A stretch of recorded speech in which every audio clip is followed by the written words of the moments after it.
Hello friends, welcome back आपके अपने YouTube channel Shagun IT solution में। मैं विशाल सिपाल आप सबका स्वागत करता हूं।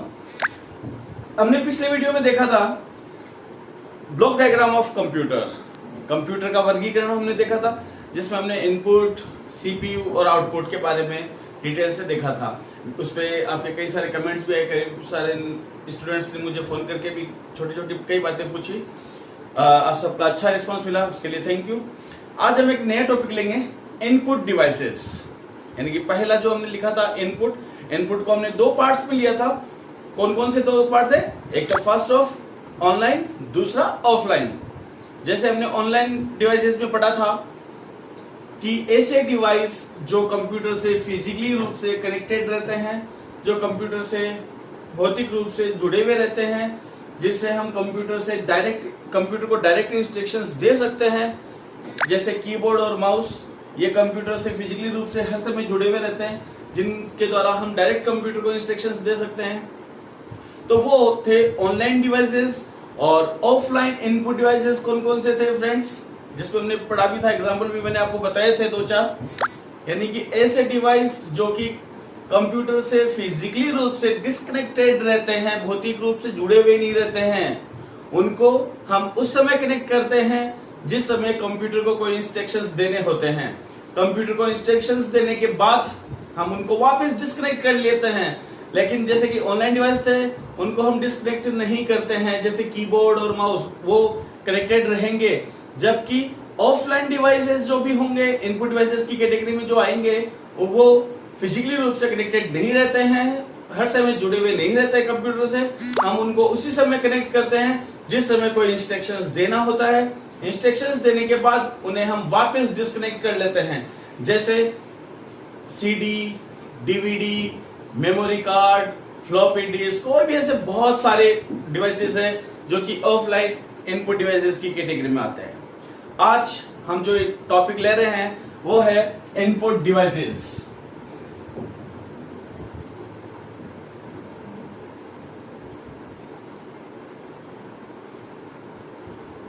Input devices.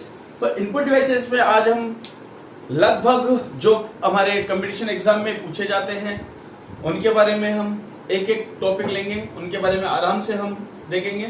तो इनपुट डिवाइसेस काफी है वैसे तो, अगर कंप्यूटर से लें तो करीबन 40-50 इनपुट डिवाइसेस की कैटेगरी में आते हैं जिनको हम पढ़ सकते हैं। लेकिन जो मोस्टली होते हैं वो मोस्टली करीबन 20 के आसपास है, जैसे कीबोर्ड है, माउस है, जॉयस्टिक है, पेन ड्राइव है, web camera, digital camera, OMR, OCR, MICR, VCR, ऐसे बहुत सारे इनपुट डिवाइसेस हैं जो कि हम कंप्यूटर के साथ में यूज में लेते हैं।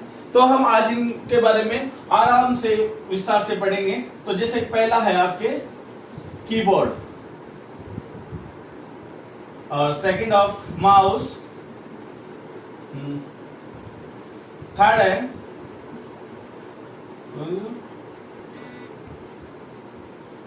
हाँ। तो ये हमने यहाँ पर लगभग 18 इनपुट डिवाइसेस लिए हैं, जिनके बारे में मैं आपको आज थोड़ा सा बताऊंगा। आगे वाले टॉपिक में हम इनको एक एक इनपुट डिवाइसेस के बारे में विस्तार से बताएंगे जो कि अपने कंपटीशन एग्जाम में पूछे जाते हैं। आज हमने पहला है कीबोर्ड सबसे प्राइमरी इनपुट डिवाइसेस की कैटेगरी में आता है, क्योंकि सभी लगभग क्या सभी कंप्यूटर जो भी सिस्टम होते हैं उनमें कीबोर्ड और माउस ये तो सब इनपुट डिवाइस सब सिस्टम में कनेक्टेड रहते हैं, इसलिए ये सबसे प्राइमरी इनपुट डिवाइसेस की कैटेगरी में आते हैं। ये ध्यान रखें। कीबोर्ड जो कि टेक्स्ट, नंबर्स, इनको इनपुट करवाने के लिए यूज में लिया जाता है। इस पे कीज होती है अलग अलग। लगभग हम एक स्टैंडर्ड कीबोर्ड में अगर ले तो 104 से लेके 108 कीज के बीच में इनमें कीज होती है। इनके द्वारा आप किसी भी अल्फाबेट्स को, किसी भी नंबर को या किसी भी स्पेशल सिंबल को कंप्यूटर के अंदर स्टोर करवा सकते हैं। कीबोर्ड पर जो कीज होती है उन कीज को हम लगभग मुख्य 5 भागों में डिवाइड करते हैं। पहला होता है अल्फाबेटिक की, जिसमें ए से लेके जेड तक के अल्फाबेट्स होते हैं। दूसरा होता है नंबर की, जिसमें 0 से लेके 9 तक के नंबर्स होते हैं। थर्ड होता है आपके फंक्शन की, ऑफ 1 से ऑफ 12 तक, जो कि अलग अलग फंक्शंस के अकॉर्डिंग काम करते हैं। फोर्थ होता है अपने एरो की, एरो के में हम top, bottom, left, right move करवाने के लिए यूज में लेते हैं। उसके अलावा आपके पांचवा होता है स्पेशल की या टॉगल की जिसे बोलते हैं, जिसमें बाकी के जो भी कीज बचते हैं वो टॉगल की के आते हैं। इसके बारे में हम आगे और विस्तार से पढ़ेंगे, कीबोर्ड जो की कैसे प्रेस करते हैं, कैसे उसमें इनपुट होता है, पूरी कार्यविधि इनके बारे में पढ़ेंगे। दूसरा है माउस। माउस भी प्राइमरी इनपुट डिवाइस की कैटेगरी में आता है और ये इसे पॉइंटिंग डिवाइस बोलते हैं, क्योंकि इसमें एक पॉइंट होता है जो कि माउस को आप जिस दिशा में मूव करवाते हो स्क्रीन पर कर्सर भी उसी दिशा में मूव होता है। ये वायर्ड और वायरलेस दोनों प्रकार के होते हैं, जिसमें वायर भी लगा होता है और वायरलेस भी होता है, जिसमें आप ब्लूटूथ के अकॉर्डिंग आप कहीं पर भी आप उसे यूज में ले सकते हैं आसानी से। माउस में अलग अलग बटन्स होते हैं, लेफ्ट राइट और रूलर बटन होता है जो कि स्क्रीन को ऊपर नीचे करने के लिए यूज में लिया जाता है। ये माउस का यूज हम या तो किसी भी ऑब्जेक्ट को सिलेक्ट करने के लिए यूज में लेते हैं, स्क्रीन को ऊपर नीचे मूव करने के लिए, लेफ्ट राइट मूव करने के लिए, यानी हॉरिजॉन्टल और वर्टिकल मूव करने के लिए हम माउस का यूज करते हैं, या किसी भी ऑब्जेक्ट को एक स्थान से दूसरे स्थान पर, जिसे हम कंप्यूटर के लैंग्वेज में ड्रैग एंड ड्रॉप ऑप्शन बोलते हैं, यानी किसी भी ऑब्जेक्ट को सिलेक्ट करके माउस के एक बटन से क्लिक करके किस दूसरे स्थान पर मूव करते हैं और दूसरे स्थान पर ले जाकर उसे छोड़ देते हैं, उसे ड्रॉप करते हैं, और जो मूव करते हैं उसे हम ड्रैग करते हैं। तो ड्रैग और ड्रॉप ऑप्शन भी माउस के द्वारा हम कर सकते हैं। थर्ड है जॉयस्टिक। जॉयस्टिक गेम पैड के लिए यूज में लिया जाता है, गेम खेलने के लिए यूज में लिया जाता है, यानी इसमें एक स्टिक होती है, उसके ऊपर एक ऑब्जेक्ट लगा रहता है, एक बटन लगा रहता है, आप उस स्टिक को जिस दिशा में मूव करोगे स्क्रीन पर कर्सर भी उसी दिशा में मूव होता है। लाइक हम अगर देखते हैं एरोप्लेन में या कहीं पर भी आप अपने कई मोबाइल्स होते हैं उसमें भी कीज होती है, गेम पैड में भी ये कीज होती है, आप जिस दिशा में वो मूव करोगे उसी दिशा में वो कर्सर वो स्क्रीन पे मूव होता है। आगे है ट्रैक बॉल। ट्रैक बॉल ये भी एक पॉइंटिंग डिवाइस की कैटेगरी में आता है। इसमें आप अगर जैसे कि माउस तीन प्रकार के होते हैं, ऑप्टिकल माउस भी एक होता है। ऑप्टिकल माउस का जस्ट ऑपोजिट यानी उल्टा अगर हम करके देखते हैं, माउस को तो आप मतलब मूव करोगे एक जगह से दूसरी जगह से आप घुमाओगे, लेकिन जो इस ट्रैक बॉल में क्या होता है, उस ऑप्टिकल माउस का जस्ट ऑपोजिट यानी उसमें एक नीचे की तरफ बॉल लगी रहती है, वो ऊपर की तरह लगी होगी इसमें ट्रैक बॉल में, और बॉल को आप अंगुली की सहायता से मूव करवाओगे। जिस दिशा में आप उस बॉल को मूव करवाओगे स्क्रीन पर कर्सर भी उसी दिशा में मूव होगा। फिर है लाइट पेन। लाइट पेन यानी ये भी एक पॉइंटिंग डिवाइस है। आप लाइट पेन, इसमें एक लाइट होगी, इस पर टेप लगा होता है लाइट पेन में। लाइट पेन में आप जब भी क्लिक करते हो तो आप स्क्रीन पे ले जाओगे तो जो ऑब्जेक्ट जहां पर आप टच करोगे वो स्क्रीन वहां पर ड्रॉ होता रहेगा, यानी कि फ्री हैंड स्केचिंग के लिए हम लाइट पेन का यूज हम कर सकते हैं। नेक्स्ट है टच स्क्रीन। टच स्क्रीन मेरे हिसाब से सबके पास है, सब जानते भी हो टच स्क्रीन, आप यूज भी कर रहे हो आप अपने मोबाइल्स में या एटीएम में या रेलवे स्टेशन पे या कहीं पर भी कोई कियोस्क लगा रहता है, वहां पर हम टच स्क्रीन का यूज करते हैं। इसमें यानी स्क्रीन होती है, स्क्रीन को आप जहां पे भी क्लिक करते हैं तो उस पर जो भी एक्स एक्सिस और वाई एक्सिस के अकॉर्डिंग उसमें वायर्स लगे रहते हैं, तो जहां पर भी आप क्लिक करते हो तो वो ऑपरेशन एक्स एक्सिस और वाई एक्सिस के अकॉर्डिंग वो सिलेक्ट होकर वो ऑपरेशन वहां पे ऑपरेट होता है। टच स्क्रीन के बाद है इमेज स्कैनर। इमेज स्कैनर का मतलब हो गया कि किसी भी इमेज यानी कोई भी टेक्स्ट है, नंबर्स है, उसको आप कंप्यूटर के अंदर यानी कि कोई भी टेक्स्ट है उसको आप ग्राफिकल रूप में कन्वर्ट करके डिजिटल फॉर्मेट में कन्वर्ट करके आप कंप्यूटर के अंदर स्टोर करवाने के लिए हम स्कैनर का यूज करते हैं। स्कैनर में आप किसी भी पेज को या किसी भी इमेज को आप कंप्यूटर में स्टोर करवा सकते हो और स्टोर करवाने के बाद उसमें आप अपनी आवश्यकता के अनुसार एडिटिंग भी कर सकते हो।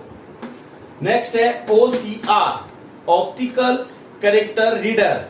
ऑप्टिकल कैरेक्टर रीडर का मतलब हो गया कि जैसे आप अगर स्कैनर के द्वारा कोई भी स्कैन करते हो, स्कैन करने के बाद में अगर उसमें एडिटिंग करनी है तो सेम फॉन्ट मिलने की बहुत कम संभावना रहती है। लेकिन OCR में क्या होता है कि आपको उससे रिलेटेड जो भी है, चाहे आपने हैंडराइटिंग में लिखे हो या किसी भी अन्य फॉन्ट्स में लिखा हो, वो सब फॉन्ट्स आपको OCR अवेलेबल करवाने की कोशिश करता है। उससे मिलते जुलते अगर आपको कोई भी फॉन्ट्स नहीं मिल रहा है तो उससे मिलते जुलते फॉन्ट्स अवेलेबल करवाएगा और उसमें आप आसानी से एडिटिंग कर सकते हैं। नेक्स्ट है आपके OMR, ऑप्टिकल मार्क रीडर। अगर आप कंपटीशन एग्जाम देते हैं तो वहां पर आप OMR सीट का यूज करते हैं, तो उसे ऑप्टिकल मार्क रीडर यानी उस सीट को पढ़ने के लिए या चेक करने के लिए जो डिवाइस यूज में लेते हैं वो होता है OMR। ये डिवाइस की यूज में लेते हैं। एक्चुअली आप जब भी अगर रिटर्न वर्क में काम करते हो तो उसको चेक करने में काफी टाइम लगता है, लेकिन ओमार शीट को चेक करने में बहुत कम टाइम लगता है, लेकिन 1 मिनट में लगभग 40-50 शीट्स आसानी से चेक हो जाती है। और इसमें एक्चुअली क्या होता है, यानी कि डॉट्स रहता है, यानी कि अलग अलग ब्लॉक बने रहेंगे आपके, जैसे A, B, C, D। तो इसमें आप जिसको भी आप मार्क करोगे, ब्लैक करोगे, तो उसमें से क्या होगा, लेजर लाइट निकलेगी नहीं। अगर लेजर लाइट नहीं निकल रही है इसका मतलब उस ऑप्शन को रीड कर लिया जाता है। बाकी में से लेजर लाइट निकलना कंपल्सरी है, और जिसमें से लेजर लाइट नहीं निकल रहा है उसको वो कंप्यूटर रीड कर लेता है। नेक्स्ट है आपके BCR, barcode reader. Barcode reader यानी कि आप बारकोड्स आप देखते हैं मार्केट में, कहीं पर भी आप अगर सुपर मार्केट में आप परचेजिंग करते हैं तो उसमें लाइट, किसी भी प्रोडक्ट पे लाइंस बनी होती है। लाइंस यानी कि उसमें अलग अलग, इसमें कई डार्क होती है, कई लाइट होती है, अलग अलग लाइंस होती है। 16 डिजिट की, 12 डिजिट की, इसमें नीचे डिजिट भी लिखे हुए रहते हैं। मैं आगे आपको विस्तार से बताऊंगा कि कौन से डिजिट जो होते हैं वो इंडिया के हैं, कौन से डिजिट आउट ऑफ कंट्री के हैं। इसमें भी आप आसानी से रीड कर सकते हो।